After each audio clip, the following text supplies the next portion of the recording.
유대교 랍비들도 설교를 합니다. 그들은 이웃에 대해서 다음과 같은 개념으로 가르친다고 합니다. 한번 참고해 보시기 바랍니다. 그들은 우리 유대인들을 선대하는 사람이 우리의 이웃이다, 이렇게 가르친다는 것입니다. 그리고 우리 유대인들에게 해를 끼치는 사람들은 우리의 원수들이다, 이렇게 가르치면서 그 다음을 주목해 보십시오. 그래서 우리의 이웃은 사랑하고 우리의 원수는 미워해야 합니다, 이렇게 가르친다는 것입니다. 이것은 우리 기독교 정신하고 비교해 볼 때 비슷합니까? 똑같습니까? 아니면 좀 다릅니까? 그렇습니다. 좀 다릅니다. 기독교 정신하고는 통하지 않는데요. 어떤 점에서 그렇습니까? 예수님은 말씀하십니다. 사도 바울도 여러 번 말씀하죠. 내 원수를 사랑하라, 이렇게 가르쳐 주시고 계십니다. 그를 축복하고 저주하지 말라. 우리 인간의 본성은 원수를 꺼리게 되어 있습니다. 불편한 사람 가까이 하고 싶지 않습니다. 그를 축복하다니요, 또 그를 저주하지 않는 것, 보복하고자 하는 마음을 갖지 않는 것, 이것은 우리 인간의 본성과 어긋나는 것입니다. 그러나 우리 주님께서는 원수를 축복하라, 저주하지 말라. 그리고 구약 성경에서부터 뭐라고 가르치십니까? 원수를 갚지 말아라. 원수 갚는 것은 나에게 있다. 원수는 하나님께서 갚으신다는 겁니다. 그러니까 너는 갚지 말라. 그건 너의 할 바가 아니다. 내가 갚으리라.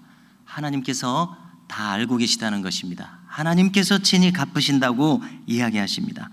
우리의 할 바는 너는 저주하지 말아라. 이것이 바로 우리가 성경에서 읽을 수 있는 이웃과 원수에 대한 가르침인 것을 찾아볼 수가 있습니다.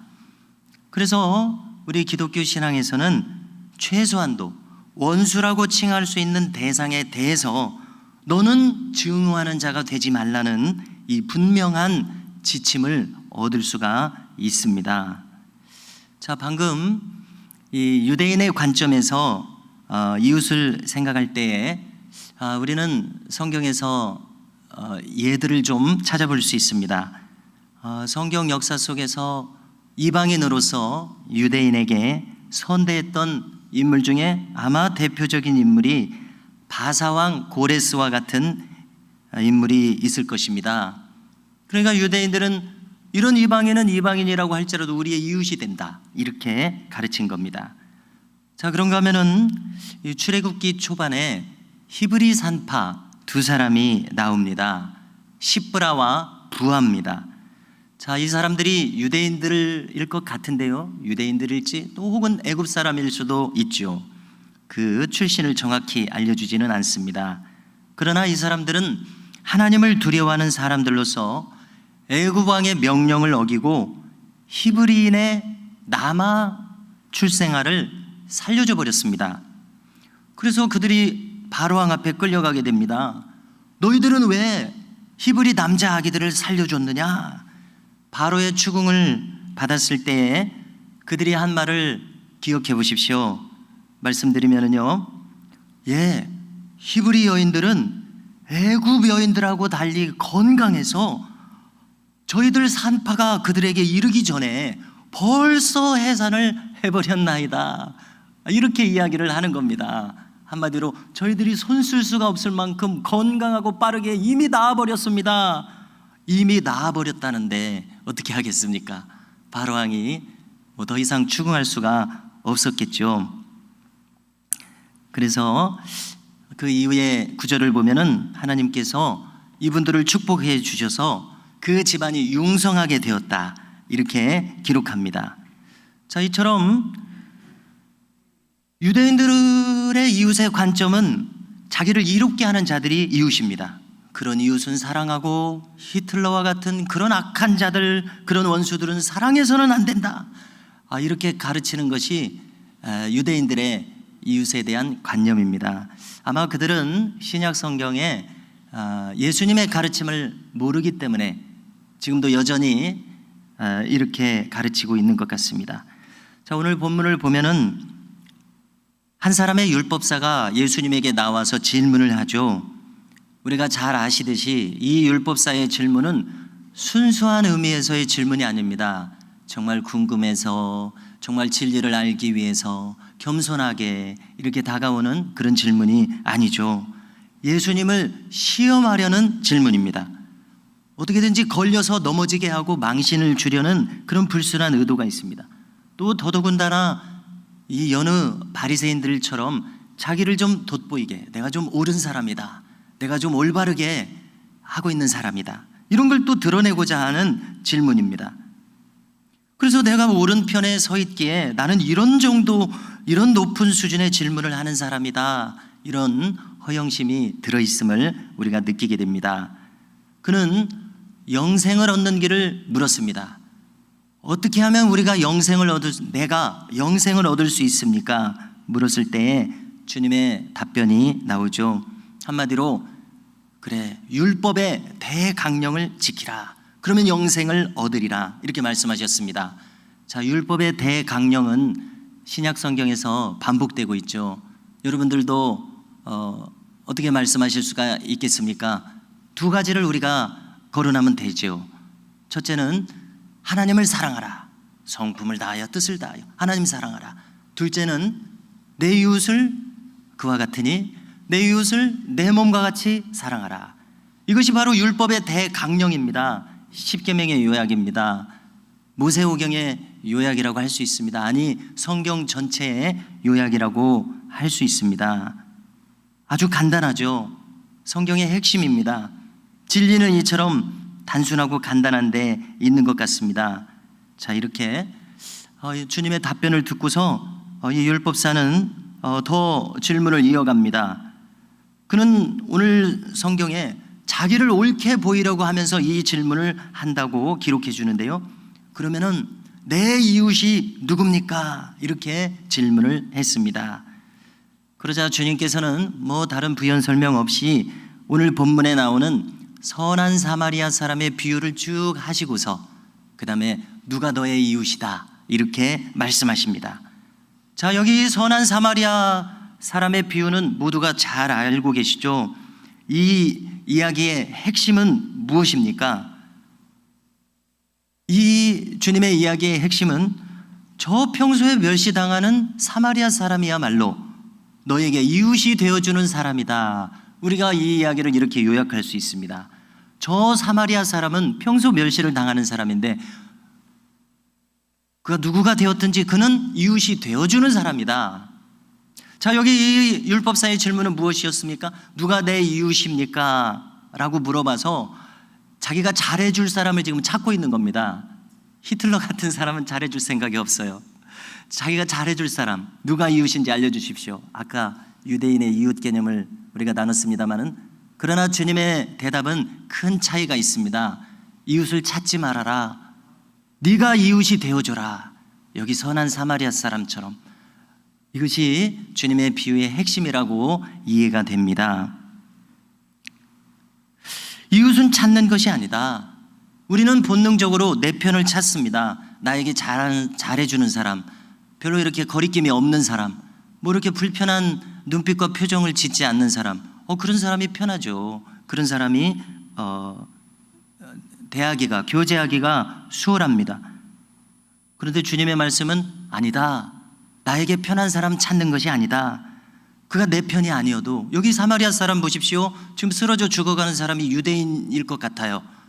그 편을 나누자면 우리 편이 아니에요. 서로 원수돼서 서로 이렇게 척지고 별로 얼굴 보고 싶지 않은 그런 관계입니다.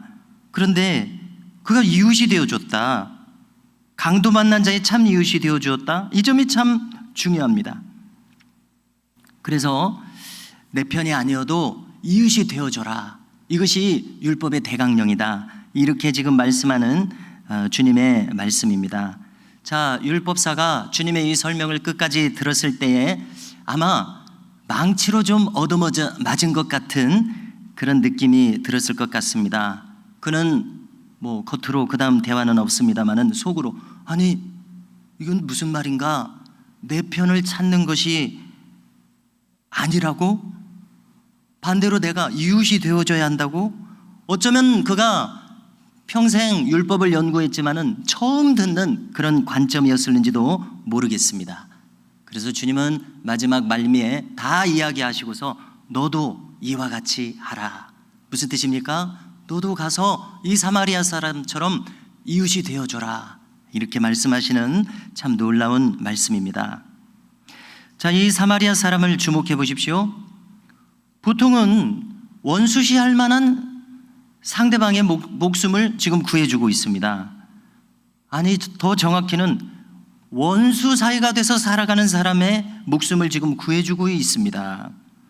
그래서 어떻게 하면 영생을 얻겠느냐는 질문 끝에 주님이 쭉 설명해 주시고 나니까 이처럼 높은 덕성이라고 해야 될까요? 이 높은 성품을 주님께서 거론하고 계십니다. 우리가 이 정도 돼야 된다, 이 정도 추구하는 사람이 돼야 된다, 이렇게 높은 것을 지금 말씀해 주시고 계세요. 우리 본성보다 더 높은 것을 말씀해 주시고 있는 것을 우리가 부인할 수 없습니다. 그러면 이거 무슨 뜻이 됩니까? 우리의 성품이, 우리의 본성은 저 아래에 있지만은 높아져서, 주님의 말씀을 따라서 높아져서 어디로 가야 됩니까? 원수가 없는 사람이 돼야 된다. 타인의 유익을 구하는 사람이 돼야 된다. 지금 나를 돌보지 않고 타인의 유익을 구하는 마음, 정말 얼마나 귀한 마음입니까? 놀라운 마음입니다. 그래서 이것이 바로 천국 백성의 마음이요 영생을 얻는 자가 가는 길이다, 이렇게 말씀하고 있다고 믿어집니다. 생각할수록 참으로 높은 차원의 말씀입니다. 저 십자가상에서 보이셨던 주님의 마음과 일치하는 마음이 아니겠는가, 이렇게 생각합니다. 높은 영혼에 정말 우리가 그러니까 추구해야 되겠구나, 이렇게 생각됩니다. 반면 오늘 말씀을 읽어가면서 이와 같은 높은 덕성이 기대되던 이 두 사람은 그 기대를 저버리고 있습니다. 그들은 잘 아시는 대로 제사장과 레위인입니다. 이분들은 율법의 가르침을 대표하는 분들입니다. 그런데 이분들은 저 강도당한 자를 회피해서 지나쳐 가버리고 말았습니다. 자, 우리가 이제 만일 그들의 입장이 좀 되어 본다면 자, 이렇게 생각할 수 있을 것 같습니다. 어떻게 보면은 그들의 행위를 좀 한 측면에서는 좀 이해해 줄 수도 있지 않은가 하는 생각도 들어집니다. 왜냐하면 제사장은 이렇게 일을 한다고 합니다.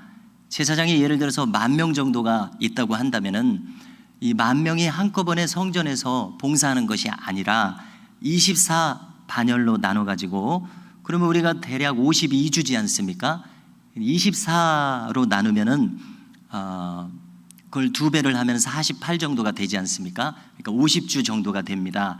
그러니까 24반열로 나눠서 1년에 2번 정도, 2주 정도 봉사를 한다는 것입니다.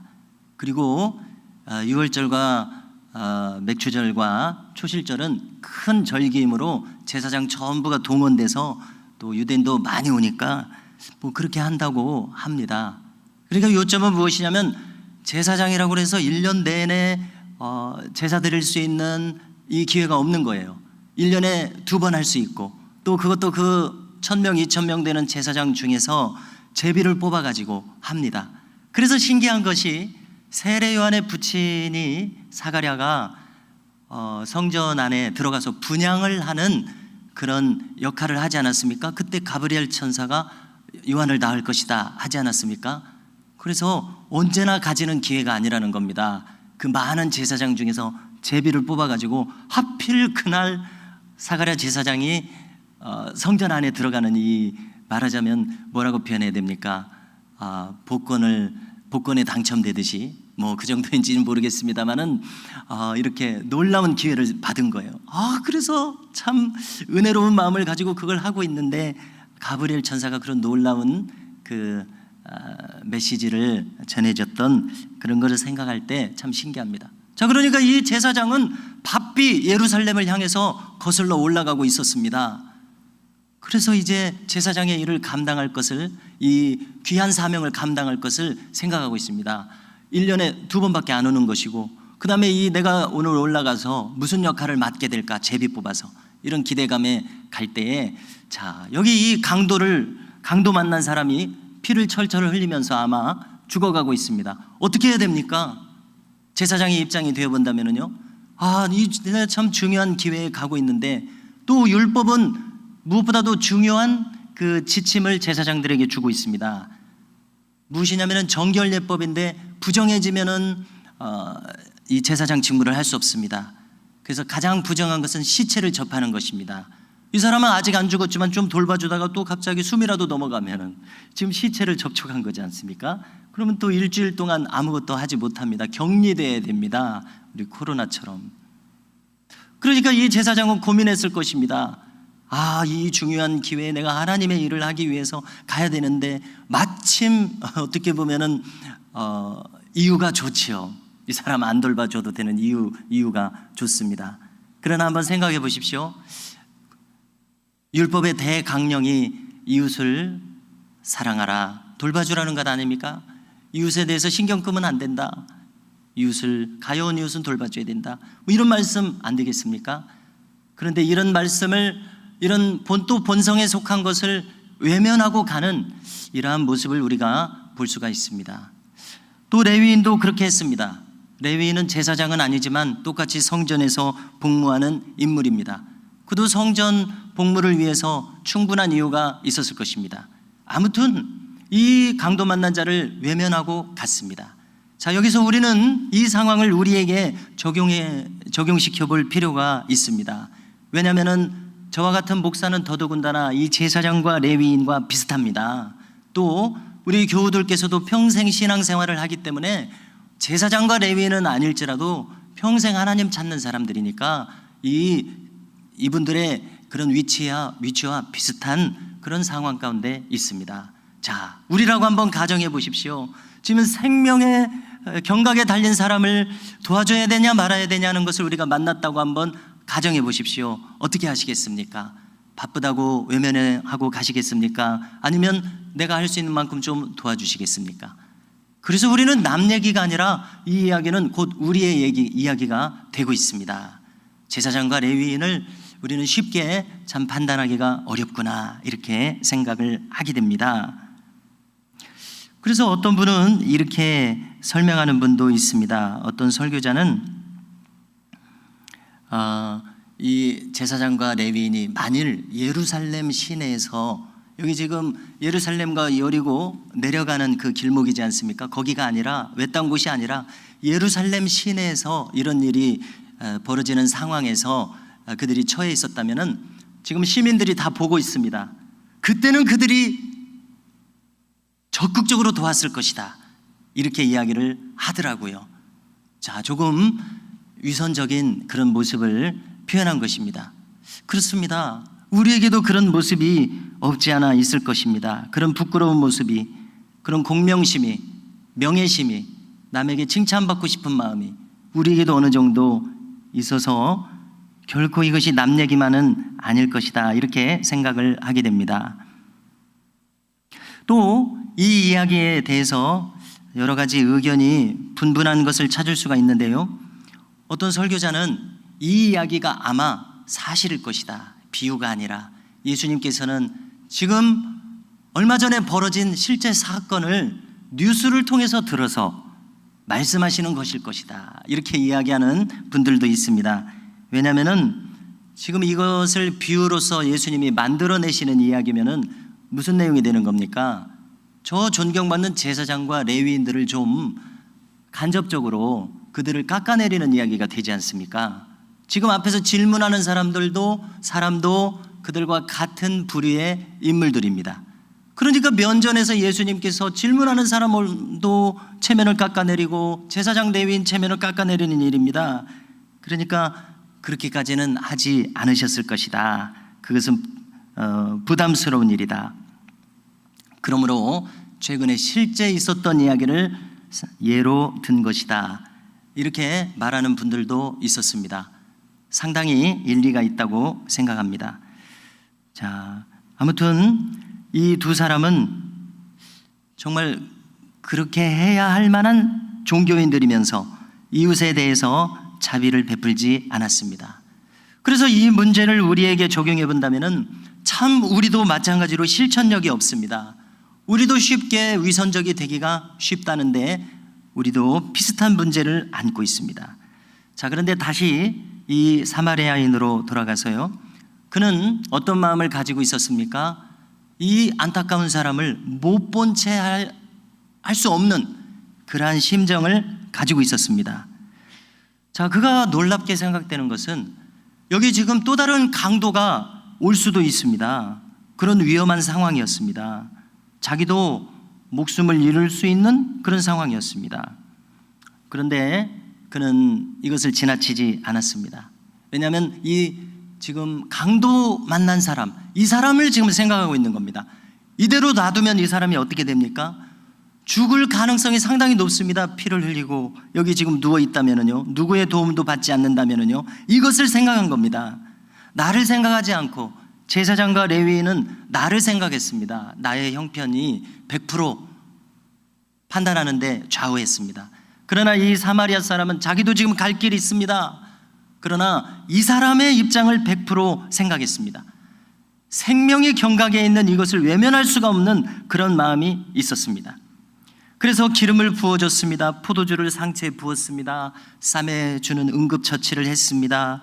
그리고 자기 짐승에 태워서 주막으로 데려갔습니다. 그 이튿날 떠나가면서 부비가 더 들면 말씀하시오. 내가 돌아오는 길에 드리리이다 라고 말하는 것을 봐서 밤새껏 이 사람을 안타까이 여기며 돌봐주는 그런 놀라운 모습을 보여줬습니다. 그래서 여기서 우리가 중요한 점이 하나 있습니다. 무엇이냐면 이 사마리아 사람에 대해서 생각할 때 이 사람은 혼혈인입니다. 그것은 주전 722년 북왕국이 멸망할 때로 거슬러 올라갑니다. 이 배경을 보면은 아수르가 북왕국을 멸망시킬 때 그 강포한 아수르는 북왕국의 10지파를 강제 이주시켜 버렸습니다. 저 자기 제국의 먼 외딴 곳으로.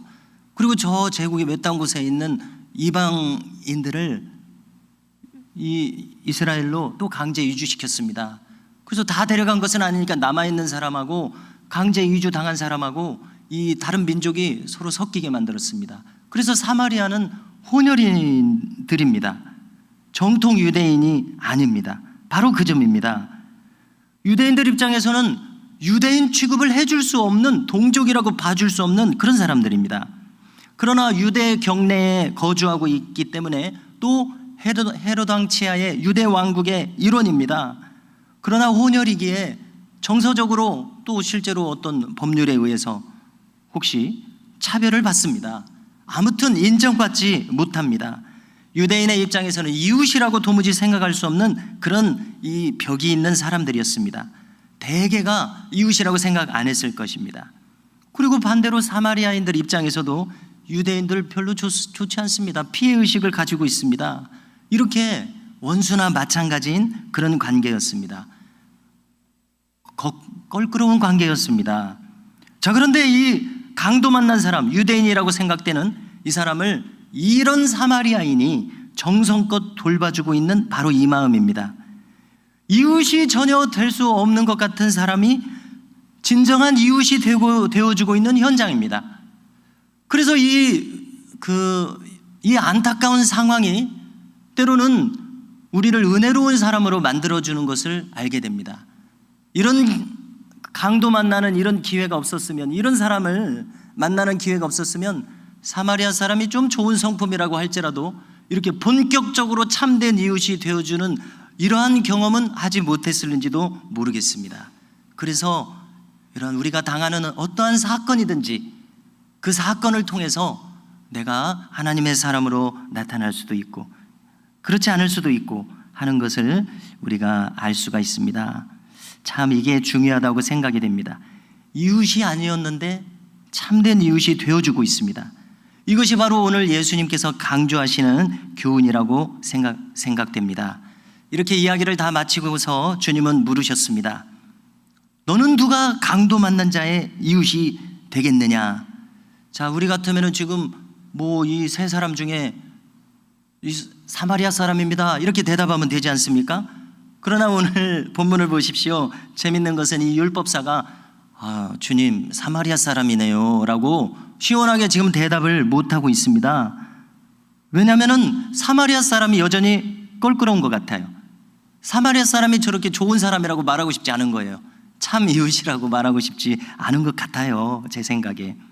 그래서 돌려 말하는 것 같습니다. 예, 주님 자비를 베푼 자니이다 이렇게 말하는 거예요. 사마리아 사람이라고 말을 못하는 거예요. 자비를 베푼 자니이다. 그래서 이 율법사는 여전히 편견에 사로잡혀 있는 것 같습니다. 어떻게 그 마음이 쉽게 변하겠습니까? 예수님이 요즘 말로 확 한번 들이댔습니다. 이런 마음 가져야 한다 들이댔는데 이 사람 마음이 쉽게 변화될 리가 없죠. 자비를 베푼 자구만요, 이렇게밖에 대답 못하는 겁니다. 주님이 말씀을 이어가십니다. 그래, 네가 아까 질문을 했는데 너도 가서 이와 같이 하라. 무슨 뜻입니까? 나에게 먼 사람이라도, 평소에 좀 상관없는 사람이라도, 더 나아가서 좀 걸끄러운 사람이라도 네가 이웃이 되어주라. 참으로 놀라운 교훈입니다. 우리의 본성에 어긋납니다. 자, 주님께서는 산상수훈에서 그러면은 너희가 남보다 더하는 것이 무엇이냐 이렇게 말씀하신 대목이 있었습니다. 무슨 말씀이냐면은 이방인들도 형제끼리는 무난한다. 그런데 형제끼리만 무난하면은 남보다 더하는 것이 무엇이냐 이렇게 말씀하셨습니다. 놀라운 말씀입니다. 이처럼 산상수훈에서도 주님은 우리에게 어떻게 살으라는 것입니까? 꺼려지는 사람일지라도 다가가라, 무난하라, 관계하라, 교제하라, 도울 수 있으면은 도우라, 이 마음으로 살아가라고 우리에게 일러주고 계십니다. 거듭 거론합니다마는 보통 우리의 본성과는 좀 맞지 않습니다. 유유상종이 인간의 본성입니다. 나하고 맞는 사람, 나하고 비슷한 사람. 그렇지만 나와 다른 사람을 영접하는 것은 오직 주님의 마음을 가진 사람만이 가능한 것을 오늘 말씀을 통해서 확인하게 됩니다. 성도 여러분, 여기 있는 율법사에게 말씀하신 것 같이 이 자리에서 말씀을 나누는 우리 모두에게도 주님은 초대하신다고 생각합니다. 그래, 너도 이와 같이 하라. 자비를 베푼 자, 너도 이와 같이 하라. 너도 상대방의 친구가 되어주라. 이 말씀을 우리 모두가 새길 수 있기를 주님의 이름으로 축복합니다.